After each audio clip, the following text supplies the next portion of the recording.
The Galactic Council chamber stretched wide and tall, its walls made of something that looked like glass but wasn't. Ambassador Trevor Chin stood at the center podium, his hands resting on the smooth surface as he finished his speech. Around him, in a perfect circle, sat representatives from 47 different species. Some had scales, others had fur, and a few looked like they were made of light itself. But all of them were staring at him with the same expression. Disbelief. Trevor had just presented humanity's proposal. It was simple, really. A defense treaty. Nothing aggressive. Nothing threatening. Just an agreement that said humanity wanted to protect its trade routes and colonies from pirates. That was it. But judging by the faces around him, you'd think he'd just declared war on the entire galaxy. This is absurd, growled Ambassador Threk from the Vorgan delegation. He was a large creature, covered in dark green scales that rippled when he moved. His voice sounded like rocks grinding together. Humanity claims they want peace, but everyone knows what they really want. Expansion. Control. They are a young species, barely 200 years in space, and already they push boundaries. Murmurs of agreement rippled through the chamber. Trevor felt his jaw tighten, but he kept his face calm. He'd been warned this would happen. Earth's diplomatic corps had spent months preparing this proposal, knowing it would face resistance. Humans had a reputation in the galaxy. Aggressive, unpredictable, dangerous. It didn't matter that most of that reputation came from misunderstandings and exaggerated stories. Once you got labeled as warlike, that label stuck. Ambassador Threk raises valid concerns, added another voice. This one belonged to Counselor Miraseth, a tall, thin being from the Archivists. Her species prided itself on neutrality and record-keeping. Humanity's expansion rate exceeds established norms by 37%. Their military buildup suggests intentions beyond mere defense. Trevor opened his mouth to respond, to explain once again that humanity's military buildup was just enough ships to patrol their own space, but he never got the chance. If I may address the council. The voice was soft, almost musical, but it cut through every other sound in the chamber like a bell. Trevor turned, along with everyone else. The Lumini delegation sat in the eastern section of the chamber, and until this moment, they had been completely silent. That wasn't unusual. The Lumini rarely spoke in council sessions. They observed, they listened, but they almost never participated in debates about military matters. Elder Avilon stood slowly. His body was unlike any other species in the room. The Lumini looked like they were made of living crystal, their forms translucent and filled with soft, pulsing light. Avilon was old, even by Lumini standards. The light inside him moved slower than younger members of his species, creating patterns that seemed almost hypnotic.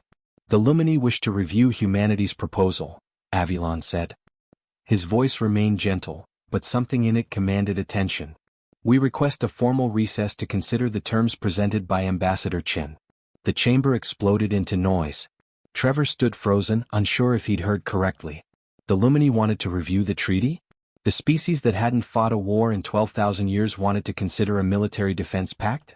Elder Avilon, Threk's voice boomed over the others, surely the Lumini cannot be serious. Your people have maintained perfect neutrality for longer than most species in this chamber have existed. Why would you break that tradition for humans? Avilon turned to face the Vorgan ambassador. The light inside his crystalline body shifted, creating new patterns. Trevor had worked with enough alien species to know that Lumini body language was subtle, but this change felt significant. We do not break tradition, Ambassador Threk. We honor it, Avilon replied. The Lumini have always believed in understanding all perspectives before making judgments. Humanity has presented their case. We wish to examine it properly. That is not taking sides. That is seeking truth. Counselor Miraseth leaned forward. Elder, with respect, the Lumini have never requested to review a military proposal before. Your people observe council proceedings but do not participate in debates about warfare or defense. This is unprecedented.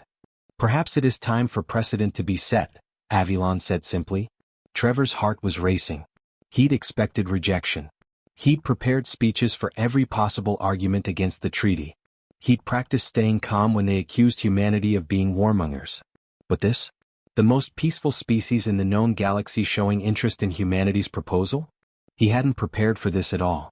The council will recess for 3 standard days, announced the council speaker, a floating being that looked like a collection of geometric shapes. During this time, any delegation wishing to review the human proposal may do so. We reconvene at the appointed hour. As the delegates began filing out, Trevor remained at the podium, trying to process what had just happened. He noticed Avilan moving toward him, the elder's crystalline form gliding smoothly across the chamber floor. "Ambassador Chin," Avilan said as he approached, "I hope you will grant me an audience during this recess. There is much I wish to discuss with you about your proposal and about humanity itself." Trevor found his voice. "Of course, Elder Avilan. I'm honored. But may I ask why?" "The Lumini have never shown interest in military matters before."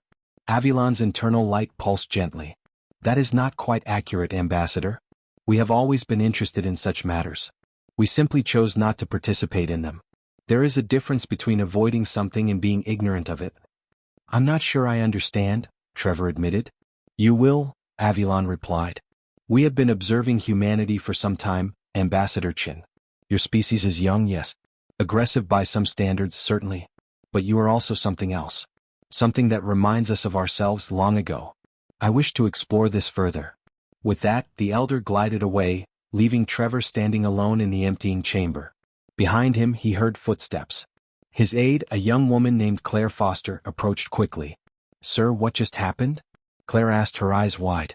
"Did the Lumini just take our side?" Trevor shook his head slowly. "I don't think they took our side, Claire. I think they're just willing to listen. Which in this council is more than anyone else has been willing to do. But they're pacifists. They haven't fought a war since before humans discovered fire. Why would they care about a defense treaty?" Trevor looked at the spot where Avilan had been standing. "I don't know. But I think we're about to find out." Trevor Chin sat in the small meeting room, waiting. The space was plain with white walls and simple chairs. Nothing fancy. That's how he'd requested it. If Elder Avilan wanted a private meeting, Trevor didn't want the formal diplomatic suite with its marble floors and expensive decorations. He wanted something honest. The door opened without a sound. Avilan entered, his crystalline form catching the light from the ceiling panels. Up close, Trevor could see the intricate patterns of light moving inside the elder's body. They flowed like water, creating shapes that almost looked deliberate. "Thank you for meeting with me, Ambassador Chin," Avilan said, settling into a chair. The furniture had been specially made for Lumini physiology, but Avilan moved with such grace that it looked natural. "Please call me Trevor," he replied. "And I should be thanking you. Your request to review our proposal has given us more consideration than we've received in months." Avilan's internal light shifted to a warmer tone. Trevor had learned enough about Lumini to know this meant something positive, though he wasn't sure exactly what. "I must confess something, Trevor," Avilan began. "The Lumini have been watching your species for quite some time. Long before you presented this treaty to the council." Trevor felt a small chill. "Watching us? Why?" "Because you fascinate us," Avilan said simply. "Do you know what most species in the galaxy do when they reach space? They look outward. They explore. They meet other civilizations and adapt. But humans did something different. You brought your entire history with you. Your conflicts. Your divisions. Your wars." Trevor shifted uncomfortably. "I'm not sure that's something to be proud of. Isn't it?" Avilan's light pulsed gently. "Tell me, Trevor, when did your people last fight a major war among yourselves?" "The unification conflicts ended 80 years ago," Trevor answered. "But there are still regional tensions. Still disagreements." "Yes, but you talk about them now. You negotiate. You create treaties and agreements. You built the Earth Assembly specifically to resolve conflicts without violence." Avilan leaned forward slightly. "Do you know what you didn't do?" Trevor shook his head. "You didn't forget how to fight. You didn't erase your military history. You didn't pretend that violence never existed." Avilan's voice remained soft but gained intensity. "You built monuments to your wars. You teach your children about past conflicts. You remember the soldiers who died, both your own and your enemies. You carry that weight with you deliberately." "I still don't understand why that matters to the Lumini," Trevor said. Avilan was quiet for a long moment. The light inside him dimmed, then brightened again. "Let me tell you about my people, Trevor. 12,000 years ago, we nearly destroyed ourselves. Our civilization was advanced, perhaps more so than it is now. We had weapons that could crack planets. We had technology that could reshape reality itself. And we used it. Against each other. For 200 years, the Lumini fought the most brutal war imaginable." Trevor sat very still. This wasn't in any of the historical records he'd studied. The Lumini never talked about their past. When the war finally ended, only 3 million of us remained. Out of billions. Our homeworld was barely habitable. We had a choice to make. Avilan's light flickered. We chose peace. Absolute, complete peace. We dismantled every weapon. We erased most of our military history from our records. We made it forbidden to speak of violence. We convinced ourselves that if we never acknowledged our capacity for destruction, it would cease to exist. It worked, didn't it? Trevor asked. You've had peace for 12,000 years. Have we?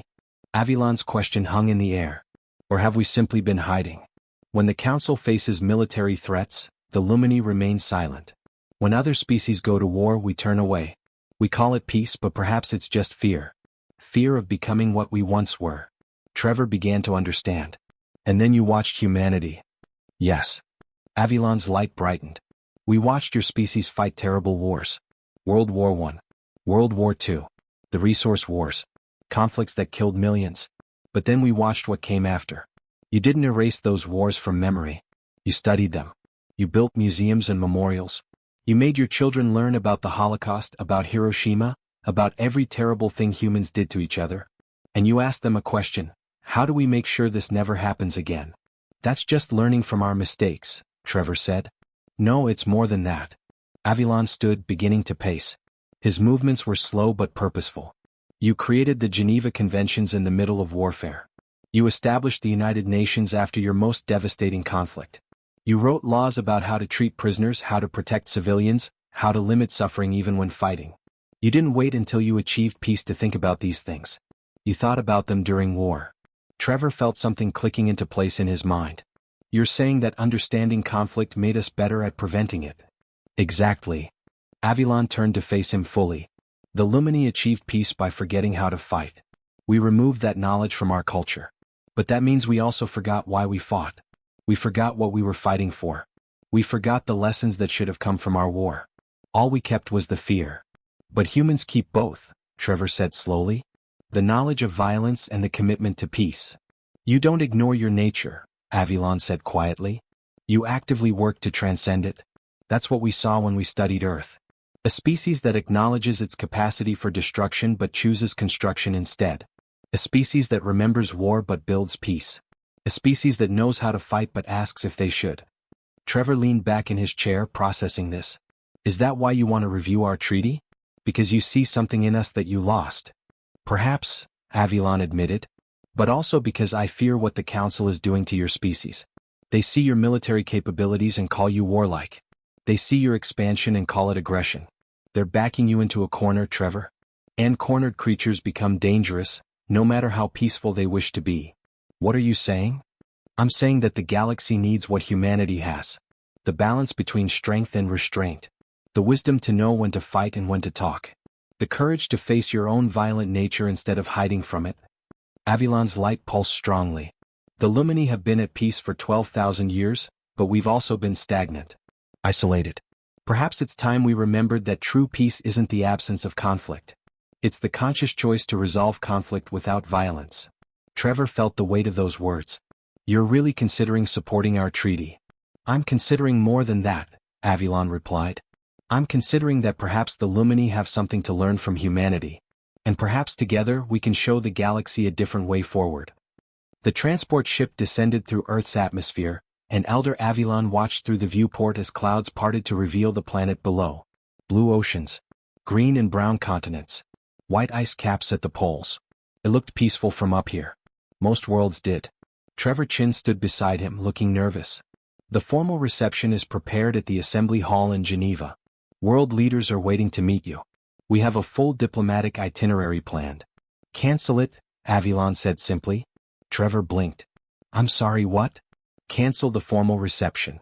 Cancel the meetings with your leaders. Cancel all of it. Avilan turned to face him. I didn't come to Earth to see your government buildings or meet your politicians, Trevor. I came to see your people. The ordinary ones. The ones who aren't trying to impress me. Trevor looked panicked.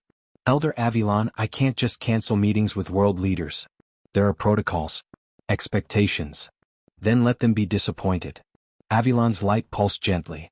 You told me humanity has learned to balance war and peace. Show me. Not in speeches or ceremonies. Show me in the lives of regular people.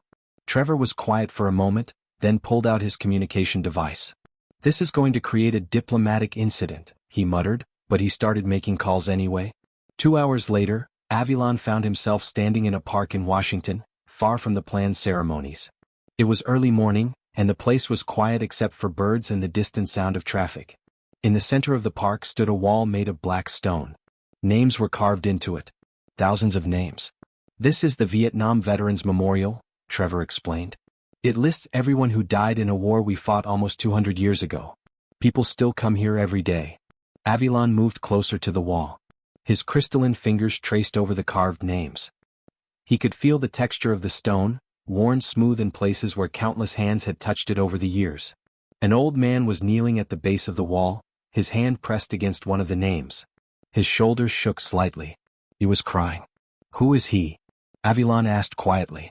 "I don't know," Trevor admitted. "Probably a veteran. Or maybe he lost someone in the war. A friend.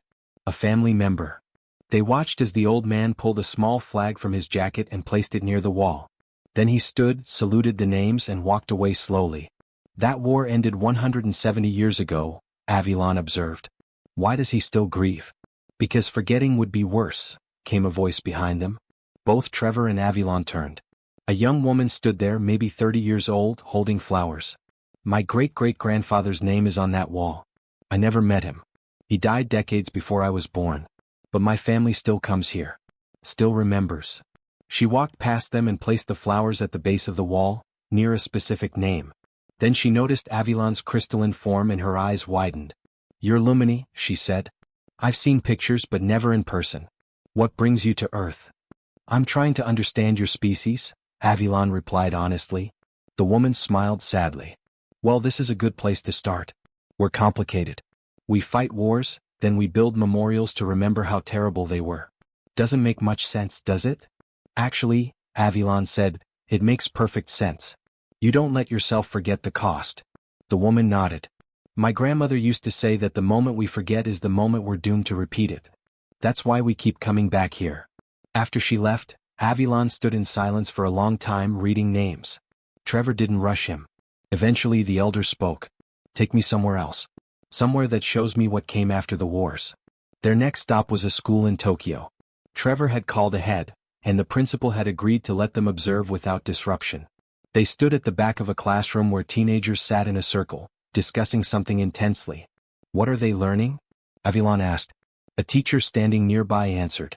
"Today's lesson is about the Second World War, specifically the atomic bombings.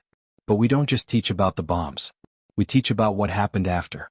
How Japan and America became allies. How enemies became friends." One student was speaking, her voice clear and strong. "My city was destroyed in the war. My great-grandparents lost everything. But they rebuilt. And they didn't rebuild with hatred. They rebuilt with hope that it would never happen again." Another student responded. "The Americans who dropped the bombs, they weren't evil. They were just people who thought they were doing the right thing. Just like our soldiers thought they were doing the right thing. War makes everyone believe they're the heroes." "So how do we stop it?" a third student asked. "By remembering that the other side thinks they're heroes too," the first student replied. "By talking instead of fighting. By understanding instead of hating." Avilan's light pulsed brightly. "They speak about their former enemies with understanding, not anger." "It took time," the teacher said. "Generations. But yes, we teach our children to remember the war and to honor those who suffered. But we also teach them to see the humanity in everyone, even those who fought against us." Their final stop that day was in Berlin. Trevor brought Avilan to a museum built on the site of the old Berlin Wall, the barrier that once divided a city during the Cold War. Inside, there were exhibits showing the wall's history. Pictures of families separated. Stories of people who died trying to cross it. But there were also pictures of the wall coming down. People celebrating. Strangers hugging. East meeting West after decades apart. "We kept pieces of the wall," Trevor explained, pointing to large concrete sections covered in graffiti. "Not to celebrate division, but to remember what happens when people forget how to talk to each other." An elderly man was leading a tour group nearby. "I was there when the wall fell," he was saying. "I was 20 years old and I watched people who had been enemies dance together in the streets. It taught me something important. Walls are easy to build. Peace is harder. But peace lasts longer." Avilan approached the man after his tour ended. "You saw the wall fall?" "I did," the man replied. "Best day of my life. Were you angry? At those who built it? The man considered this. At first, yes. But anger doesn't tear down walls. Understanding does. Forgiveness does. My parents' generation built that wall out of fear. My generation tore it down through hope. That's the choice humanity always faces. As they left the museum, evening was falling over Berlin. Avilan stopped on the steps looking out at the city lights. Trevor, he said quietly, the Lumini made peace by forgetting. We erased our violent past and pretended it never happened. But you humans do the opposite. You remember everything. Every war. Every death. Every mistake. And somehow that makes you better at peace, not worse. We're not perfect, Trevor said. We still fight. Still make mistakes. But you learn, Avilan replied. That's what I see now. Humanity is on a journey. The same journey we completed 12,000 years ago. But you're walking it with your eyes open, carrying the weight of your history. We ran from ours. His light dimmed slightly. I think perhaps we made the wrong choice. The Galactic Council chamber buzzed with conversation as delegates filed back to their seats. 3 days had passed since the recess, and everyone wondered what the Lumini would say. Trevor Chin stood at his designated position, trying to keep his breathing steady. Claire stood behind him, whispering last-minute updates about delegate positions and voting predictions. None of it mattered now. Everything depended on what happened next. The council speaker floated to the center of the chamber, its geometric form rotating slowly. The recess period has concluded. We now invite Elder Avilan of the Lumini to present his delegation's findings regarding the Human Defense Treaty proposal. Avilan rose from his seat. The light inside his crystalline body moved faster than usual, creating patterns that seemed almost agitated. Every eye in the chamber fixed on him as he glided to the central podium. Thank you, honored speaker, Avilan began. His voice carried its usual calm tone, but something underneath it felt different. Stronger. The Lumini have completed our review of humanity's proposal. We have examined their stated intentions, their historical records, and their current actions throughout known space. Trevor felt his heart pounding. This was it. Furthermore, Avilan continued, I personally visited Earth to observe human civilization directly. I spoke with their people. I witnessed their culture. I examined how they teach their young and how they remember their past. Ambassador Threk shifted in his seat, his scales rippling with impatience. Elder Avilan, while your thoroughness is admirable, surely this review has confirmed what the Council already knows. Humanity is a young, aggressive species. Their military expansion speaks for itself. You're correct, Ambassador Threk, Avilan said, and Trevor's stomach dropped. Humanity is indeed aggressive. They are warlike. They have a capacity for violence that rivals any species in this chamber. Murmurs of agreement spread through the delegates. Claire put a hand on Trevor's shoulder, a gesture of support. But Avilan wasn't finished. However, the elder's voice cut through the noise. I have learned that aggression and wisdom are not opposites. Humanity possesses both. They remember their wars, but they choose peace. They maintain military strength, but they seek diplomatic solutions. They know how to fight, but they constantly ask themselves if they should. The murmurs changed tone. Confusion now instead of agreement. Therefore, Avilan said, his light pulsing brightly, the Lumini announce our formal alliance with humanity. We will support their defense treaty and offer our assistance in protecting their legitimate territorial claims and trade routes. The chamber erupted. Delegates jumped to their feet. Some shouted in support, others in outrage. Trevor stood frozen, unable to believe what he just heard. The Lumini, the galaxy's most peaceful species, had just announced an alliance with humanity. This is madness. Threk's voice boomed over the chaos. Elder Avilan, your people have maintained neutrality for thousands of years. You've never taken sides in any conflict. Why break that tradition for a species barely 2 centuries old in space? Avilan turned to face the Vorgan ambassador directly. Because neutrality is not the same as wisdom, Ambassador Threk. The Lumini have been neutral for 12,000 years, yes. But perhaps we have been cowards for just as long. The chamber fell silent at those words. No one had ever heard a Lumini speak like this. We chose peace by forgetting how to fight, Avilan continued. We convinced ourselves that ignoring conflict made us superior. But humanity has taught me something valuable. True peace comes from choosing not to fight when you could, not from being unable to fight at all. Counselor Miraseth stood, her tall form rigid. Elder Avilan, even if we accept your reasoning, the fact remains that humanity has been involved in numerous border incidents. Pirate attacks in their sectors have increased by 40%. Trade ships report harassment by vessels matching human designs. Yes, Avilon said calmly. The Lumini found that very interesting. So we investigated those incidents more thoroughly. Trevor's eyes widened. Avilon hadn't mentioned any investigation during their meetings. Our science vessels possess excellent sensor technology, Avilon explained. We decided to position some of them near human space simply to observe. And we discovered something fascinating about these so-called pirate attacks. The Elder's crystalline hand moved, and suddenly a hologram appeared above the central podium. It showed a star map with various colored markers indicating ship movements and attack locations. These are the pirate raids reported over the past 6 months, Avilon said. They appear random, don't they? Multiple different ships, different tactics, attacking various trade routes. But when we analyzed the sensor data more carefully, we found something interesting. The hologram shifted, highlighting specific ships. All of these vessels, despite having different configurations and identification codes, share the same core engine signatures. And those signatures match Vorgan military specifications. The chamber exploded again. This time, all eyes turned to Ambassador Threk. This is a fabrication. Threk roared, rising to his full height. The Lumini have been corrupted by human lies. We have the complete sensor logs, Avilon said, his voice still calm. We are happy to share them with any council member who wishes to review them independently. The evidence is quite clear. The Vorgan military has been staging pirate attacks in human space, using modified vessels to hide their origin. The goal appears to be creating a narrative that humanity is unstable and dangerous. Counselor Miraseth was already accessing the data on her personal display. Her expression shifted from skepticism to shock as she reviewed the information. The engine signatures are conclusive, she said quietly. These are Vorgan vessels. Threk's scales turned a darker shade. Even if this were true, which I deny, it proves nothing. Perhaps we were investigating the piracy ourselves. By disguising your ships and attacking trade vessels? Avilon asked. By killing innocent crew members? By then blaming humanity for the attacks. The Vorgan government will respond to these accusations through proper channels, Threk growled.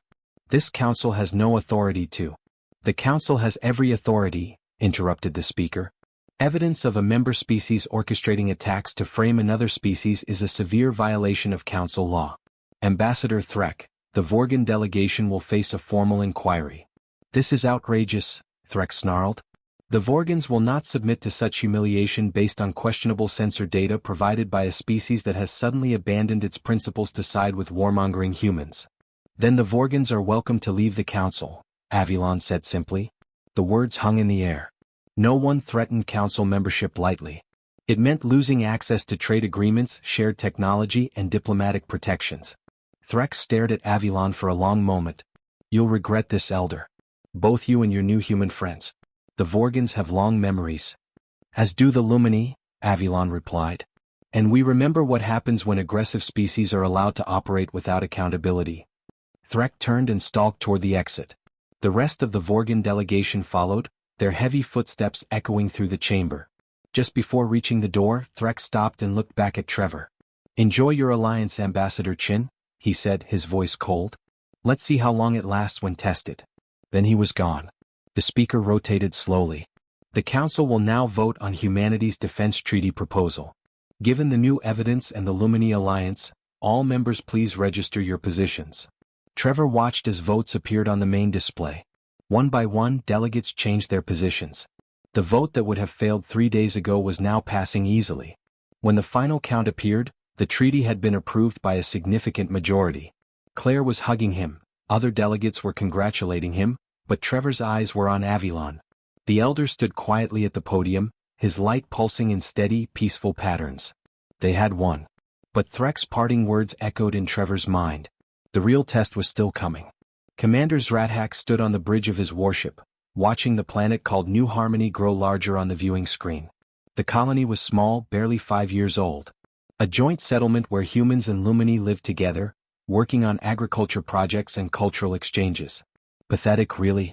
2 species pretending they could build something meaningful together. Status report, Zrathak ordered, his scales gleaming under the bridge lights. 3 human defense ships in orbit, his tactical officer replied. Light cruisers, standard armament. Colonial population approximately 8,000, split evenly between humans and Lumini. Ground defenses are minimal. Zrathak's mouth pulled back in what passed for a Vorgan smile. And the Lumini vessels? 2 science ships. No weapons detected. They appear to be running planetary surveys. Perfect. 3 months had passed since the humiliation at the Council. 3 months of waiting, planning, and preparing. The Vorgan High Command had been furious about the treaty passing, about the exposure of their operations. They wanted revenge.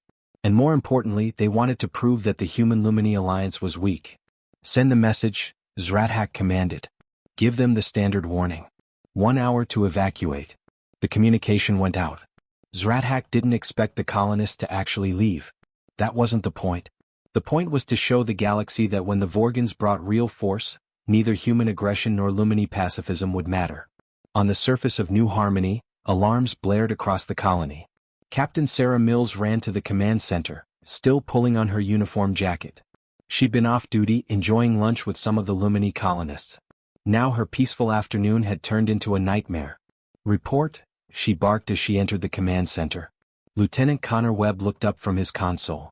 Vorgan battle group just dropped out of hyperspace. 12 warships, Commander. They're demanding we evacuate within the hour. Sarah felt her blood run cold. 12 warships. Her 3 cruisers couldn't fight that. Not even close. Have they opened fire yet? No, ma'am. Just the warning. A Lumini named Sari Val entered the command center. She moved with that characteristic grace all Lumini had, but Sarah could see the patterns in her crystalline body moving faster than usual. The Lumini equivalent of fear.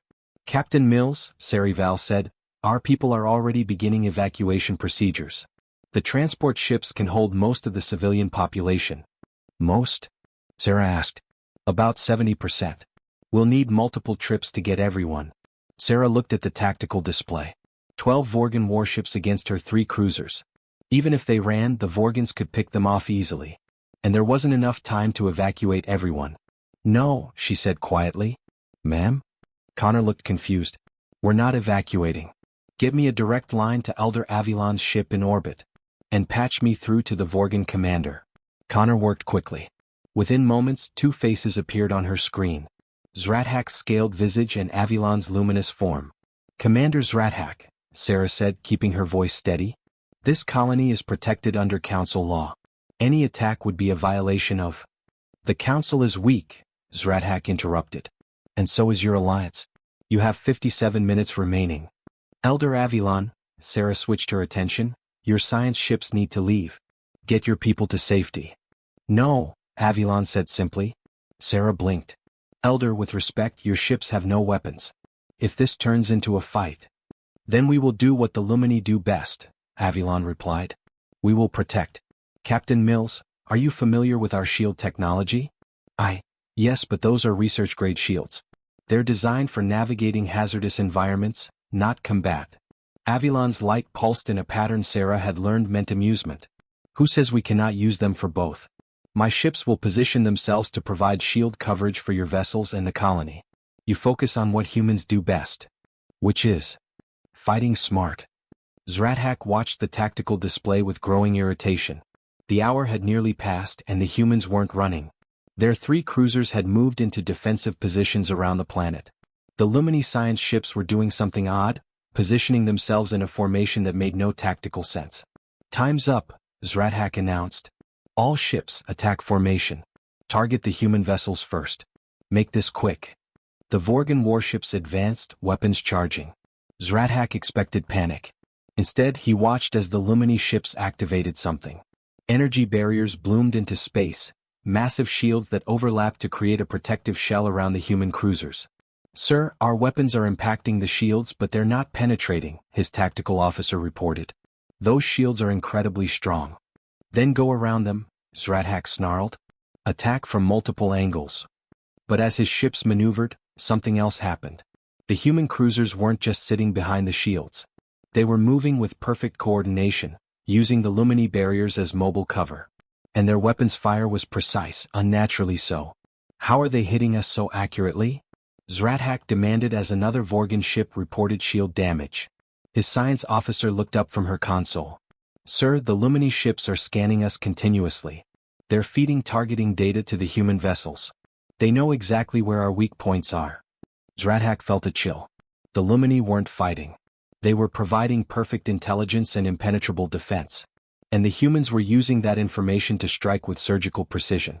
On the surface, Sarah watched the battle unfold on her screens. Connor was coordinating the orbital defense and the man was brilliant. Every time the Vorgans tried to flank, the Lumini shields adjusted. Every time an enemy ship exposed a vulnerable section, Avilon sensors caught it and fed the data to their weapon systems. "It's beautiful," Connor muttered. "They make us impossible to hit and they tell us exactly where to hit them." "Don't get cocky," Sarah warned. "We're still outnumbered 4-1. But the Vorgans were learning that numbers didn't matter when you couldn't land a solid hit.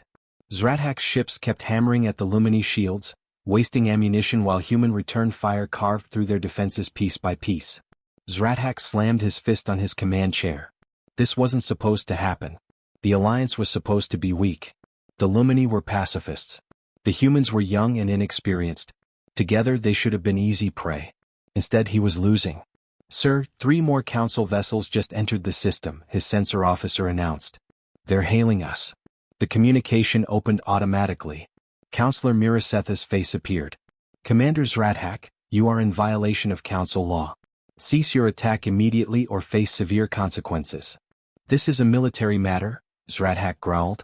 "This is an illegal assault on a protected colony," Miraseth corrected. "We have been monitoring the situation. The entire Council has witnessed your aggression. Withdraw now or the Vorgan government will face sanctions and possible expulsion from the Council." Zrathak looked at his tactical display. 4 of his ships were severely damaged. The human Lumini coordination was only getting better. And now other Council members were watching. If he continued and lost, the humiliation would be complete. "All ships," he said through gritted teeth, "retreat formation. We're leaving."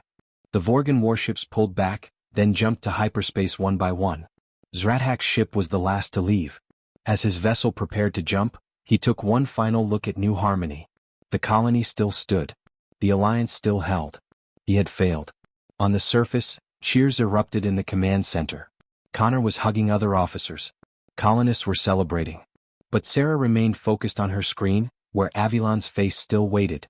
"Thank you, Elder," she said quietly. "Thank you, Captain," Avilon replied. "Today we proved something important. Separately, humans and Lumini are strong. Together, we are something the galaxy has never seen before. Perfect balance." Sarah smiled. "Defense and offense.